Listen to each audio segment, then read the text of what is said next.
இன்றைக்கி என்னென்னா remarkable plan, அட்டகாசமான ஒரு திட்டம் அப்படின்னு பொருள்.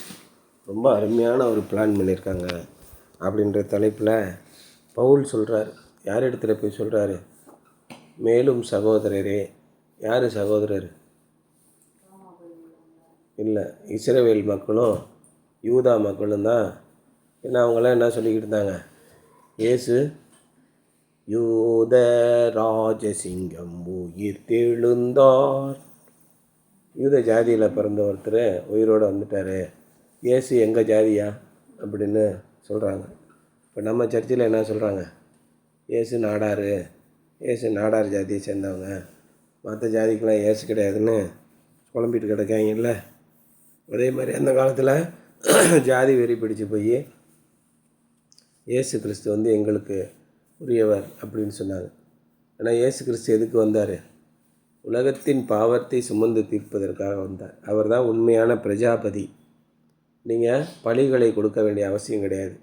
ஆட்டுக்கடாக்களின் இனத்தையும் கோழி பறவைகளின் இரத்தத்தையும் இல்லை புறா குஞ்சுகளையோ முயலையோ நீங்கள் பலி கொடுக்க வேண்டாம். நீங்கள் பரிகாரம் செய்ய வேண்டாம். ஓம குண்டலங்களை வளர்க்க வேண்டாம். நடைப்பயணம் போக வேண்டாம். கோயிலுக்கு போய் மொட்டை அடிக்க வேண்டாம். எந்த பரிகாரத்தையும் நீங்கள் நிறைவேற்ற வேண்டாம். காணிக்கை கொடுக்க வேண்டாம். தட்சணை கொடுக்க வேண்டாம். இயேசு கிறிஸ்து தன்னுடைய சொந்த இரத்தத்தை சிந்தி எல்லாவற்றையும் நிறைவேற்றிவிட்டு சிலுவையிலே எல்லாம் முடிந்தது என்று சொன்னார்.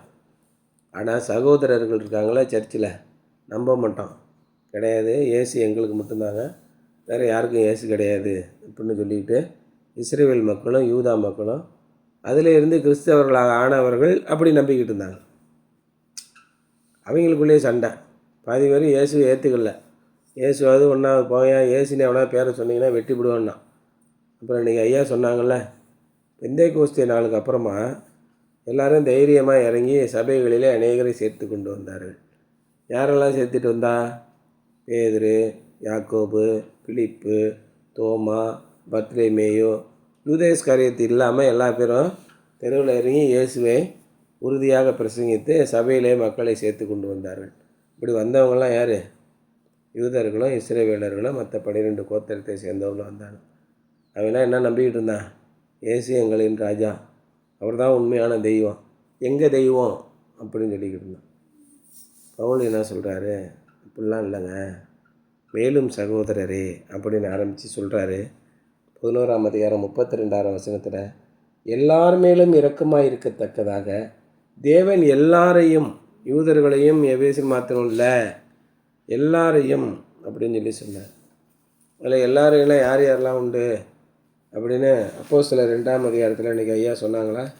2ஆம் அதிகாரம் 8ஆம் வசனத்துக்கிட்ட படித்து பார்த்தீங்கன்னா தெரியும். இன்றைக்கி அதுதான் நம்ம படித்த இதை நிருப வாக்கியம் அதில் போட்டிருக்கு. ஏலோமியரும் கலாத்தியர், நம்ம கலாத்தியர் அல்லவா, ஆனால் இங்கே இருக்கக்கூடிய பார்த்தரும் மேதரும் ஏலாமீத்தரும் மொசபத்தோமியாரும் யூதேயா, கப்பத்தோக்கியா, பொந்து, ஆசியா, பிரிகியா, பம்பிலியா, எகிப்து, சிரேனே, லீபியா, இங்கே இருக்கிற யூதரும் யூத மார்க்கத்தை அமைந்தவர்களும் ரோமாபுரியரும் கிரேத்தரும் அரேபியரும் ஆகிய நாம் அவரவர் பாஷையிலே இவர்கள் பேசுகிறது நமக்கு தெளிவாக கேட்கிறதே. இவர்கள் இன்று பேசுவது போல ஊழையிடவில்லை. இன்றைக்கு என்ன பேசுகிறாங்க? சக்க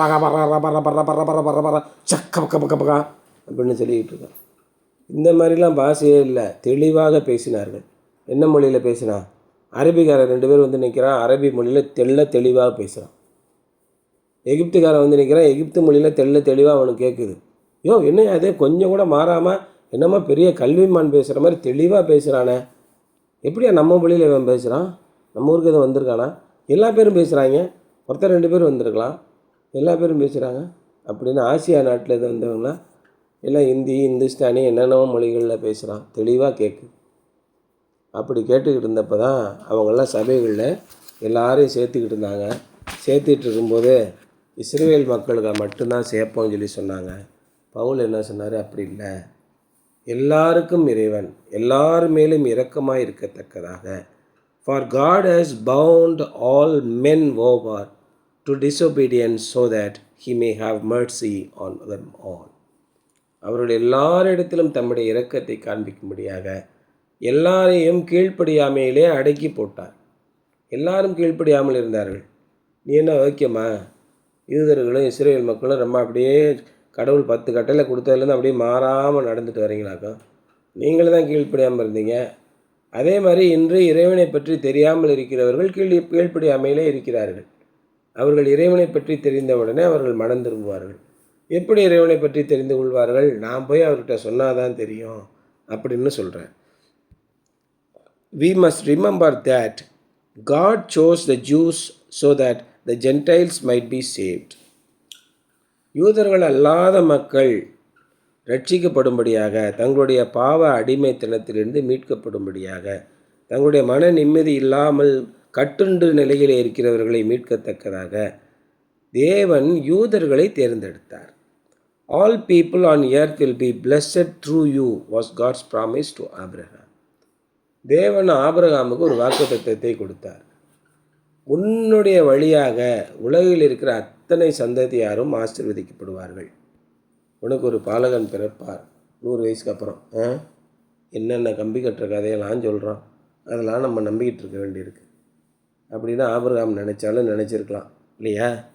ஆனாலும் ஆபிரகாம் விசுவாசிக்கும்போது உன்னுடைய வழியாகத்தான் இந்த உலகத்தில் இருக்கிற அத்தனை பேரும் காப்பாற்றப்படுவார்கள், ஆசீர்வதிக்கப்படுவார்கள் அப்படின்னு இறைவன் ஒரு வாக்குத்தத்தத்தை ஆபிரகாமுக்கு கொடுத்திருந்தார். The tragedy was that Israel failed to share the truth with Gentiles. படு பயங்கரமான நிகழ்வு என்னென்னா, இந்த உலகத்திற்கு முன்மாதிரியாக இருக்க வேண்டிய உண்மையை பகிர்ந்து கொள்ள வேண்டிய இஸ்ரவேல் நாடு படு கேவலமான நிலையில் போய் நின்றுவிட்டது. But God declared both Jews and Gentiles to be lost and condemned. ஆகவே என்ன சொன்னார்? நீங்களும் இறை மக்கள் ஆகிய நீங்களும் இறைவனை பற்றி அறியாத மக்களோடு சேர்ந்து நீங்கள் ஒன்றும் அறியாமல் மூடத்தனத்திலே இருங்கள் என்று அவர்களை ஒதுக்கி வைத்து விட்டார். This action meant that he could have mercy on all because of the sacrifice of Christ அப்படின்னு போட்டிருக்கு. இயேசு கிறிஸ்துவனுடைய சிலுவையிலே அவர் செய்த தியாகத்தின் வழியாக எல்லாரையும் ரட்சிக்கும்போது யூதர்களை மாத்திரமல்ல, யூதர்களையும் யூத சமயத்தை அல்லாதவர்களையும் ரட்சிக்கும்படியாக அப்படி செய்தார் அப்படின்னு பவுல் விளக்கம் சொல்கிறார். Having contemplated God's great plan of salvation for Jews and Gentiles, all Paul could do was sing a hymn of praise. இவை எல்லாவற்றையும் பார்த்து புறஜாதிகளுக்கும் யூதர்கள் அல்லாத ஜாதியர்களுக்கும் யூத மார்க்கத்தை சேர்ந்தவர்களும் சேர்த்து எப்படி ஒரே திட்டத்தை இறைவன் அமல்படுத்தினார், என்ன அற்புதமான ஒரு திட்டம் என்று நினைத்து அவர் இறைவனை போற்றி பாடுகிறார். Only a God as wise as our God could take the fall of Israel and turn it into salvation for the world. நம்முடைய இறைவனை போன்ற ஒரு இறைவனால் மட்டும்தான் இஸ்ரேல் நாட்டுடைய வீழ்ச்சியை மற்ற மக்களுடைய விடுதலைக்காக மாற்றிக்கொள்ள முடியும். His plans will not be aborted, nor will his purposes lack fulfillment. இறைவன் உங்களுடைய வாழ்க்கையிலே ஒரு திட்டத்தை நிறைவேற்ற வைத்திருக்கிறார் என்றால் அந்த திட்டத்தை இனிமேல் நிறைவேற்ற முடியாது என்று பாதியிலே முறித்து கொள்ள மாட்டார். அது என்றைக்கும் உங்களுடைய வாழ்க்கையிலே நிறைவேறும். ஏன்னா அவர் மனமாற அவர் மனிதர் அல்ல. அப்போ ஆபிரகாமுக்கு செய்த வாக்குத்தத்தம் எத்தனை தலைமுறைக்கு அப்புறமாக இயேசு கிறிஸ்துவின் மூலமாக நிறைவேறுகிறது. இயேசு கிறிஸ்துவின் மூலமாக உங்களுடைய வாழ்க்கையை தேவன் ஒரு திட்டத்தை அமைத்து கொடுத்து விட்டார் என்றால் அது உங்களுடைய வாழ்க்கையில் கண்டிப்பாக நிறைவேறியா. நீங்கள் ஆண்டவருக்கு இணங்கினால் உடனே நிறைவேறும். எகிப்திலிருந்து கானான் தேசத்துக்கு எவ்வளோ தூரம் வரணும் நீங்கள் மேப்பில் போட்டிங்கன்னா தெரியும். 3 நாளில் வந்துடலாம். 40 வருஷம் சுற்றி வந்தான். ஏன்? தேவனுடைய சொல்லுக்கு கீழ்ப்படியலை. நீங்கள் உங்களுடைய வாழ்க்கையில் இன்றைக்கி அவருடைய சத்தத்தை கேட்பீர்களாகில் வனாந்தரத்தில் கோபமூட்டின போதும் சோதனை நாளில் நடந்தது போலும் நடவாதிருங்கள். இன்றைக்கு அவருடைய சத்தத்தை நீங்கள் கேட்டால் உடனே கீழ்ப்படியுங்கள். நாளைக்கு காலையில் உங்களுக்கு விடுதலை. நீங்கள் நம்பலை, அவருடைய சொத்தத்துக்கு கீழ்ப்படியலைன்னா 40 வருஷம் கழிச்சு நீங்கள் ரிட்டையர்டாக போகும்போது தான் உங்களுக்கு விடுதலை வரும். அவ்வளவு சோதனைகள் உங்களுக்கு தேவையா? பாம்பு கடிச்சது, கசப்பான தண்ணி, எதிரிகளை வெட்டி போட்டான், சங்கார கொள்ளை நோய் வந்தது. அவர்கள் சரீரங்கள் அப்புறம் இயேசு கிறிஸ்துவை விசுவாசியாதவர்களுடைய சரீரம் அத்தனையும் அந்த வனாந்தரத்திலே போகிற அளவுக்கு எல்லாம் செத்த பின்னாடி அடுத்த ஜென்ரேஷன் தான் உள்ள வரும். ஏன் நம்ம அப்படி இருக்கோம்? அதான் அவர் சொல்கிறார், only a god as wise as our God could take the fall of Israel and turn it into salvation for the world. His plans will not be aborted. அவருடைய திட்டத்தை முறித்து கொள்ள முடியாது. 40 வருஷம் ஆனாலும் சரி, 4 வருஷம் ஆனாலும் சரி, 400 வருஷம் ஆனாலும் சரி, அதை உங்களுடைய வாழ்க்கையில் நிறைவேற்றி ஆவார்.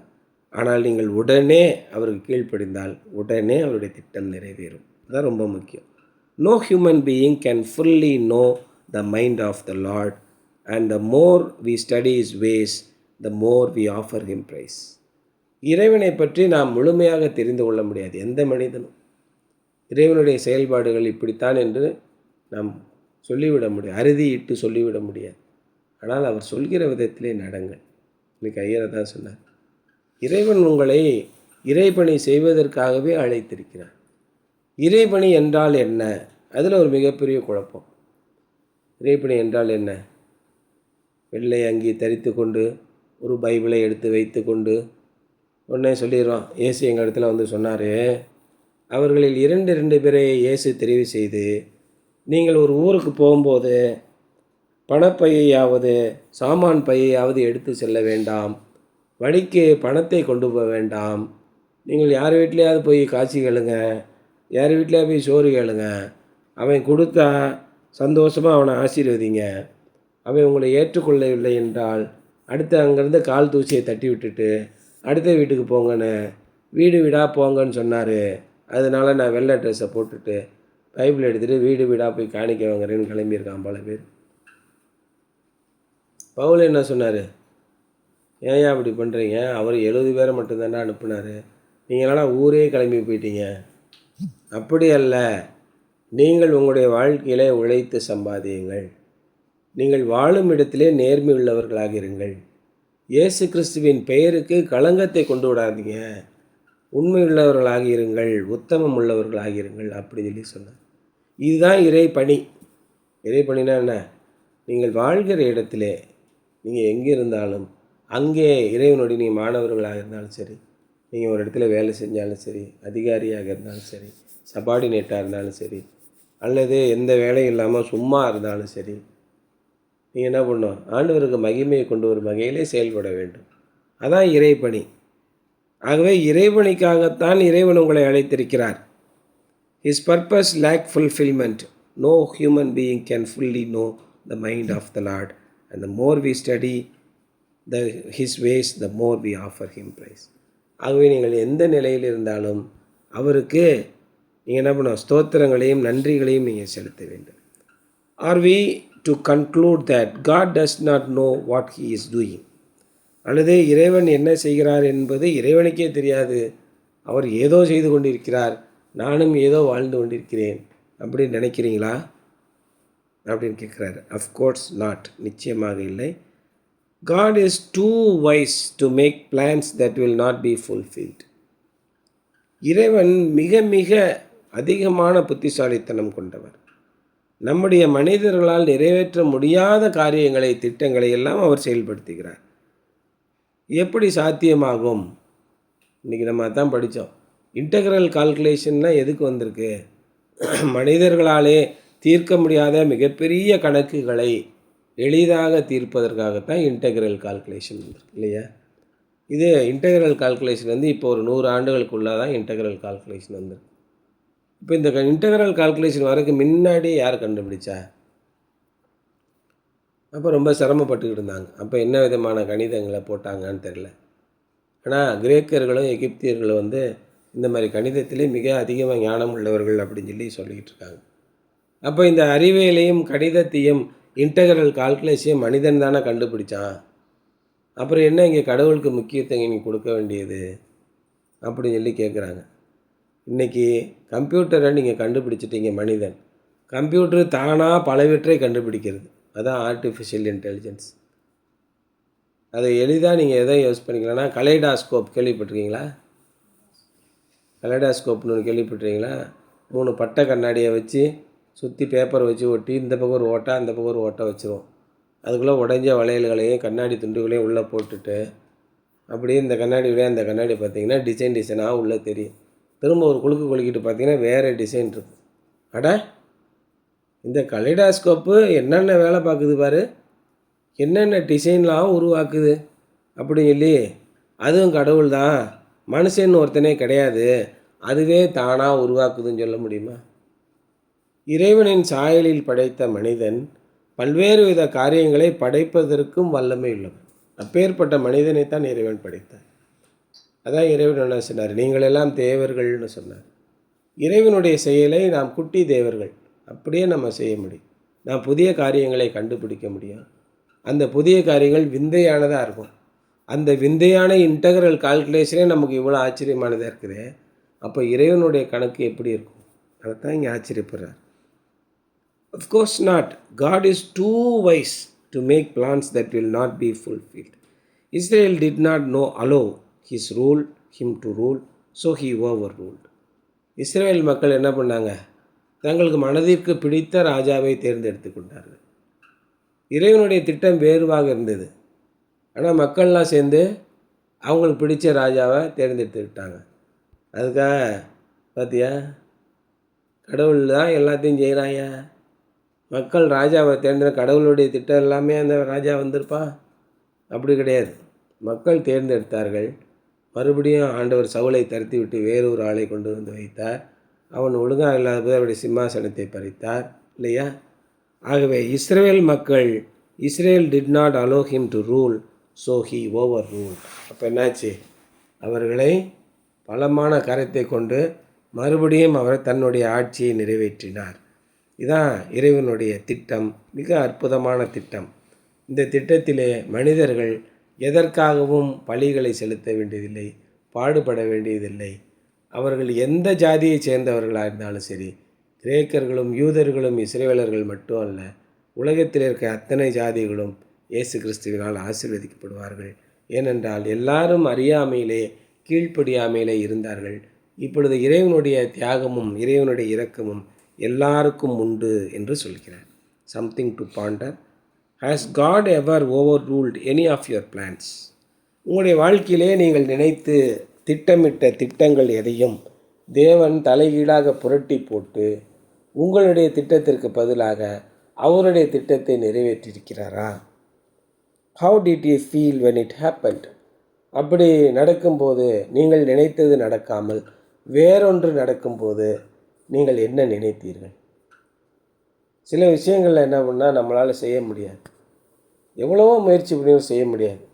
கடைசியில் ஒரு 10 வருஷம் கழித்து பார்த்திங்கன்னா, அன்றைக்கி மட்டும் நம்ம மனசில் நினச்சபடி செஞ்சுருந்தா நேரம் என்னென்ன ஆகிருக்கும், நல்ல வேலை செய்ய முடியாமல் போச்சு அப்போல்லாம் நினச்சிருப்பாங்க. அந்த மாதிரி இறைவன் உங்களுடைய வாழ்க்கையிலே ஏதேனும் செய்திருக்கிறாரா? யோசித்து பாருங்கள் என்பதுதான் இன்றைய தியானம்.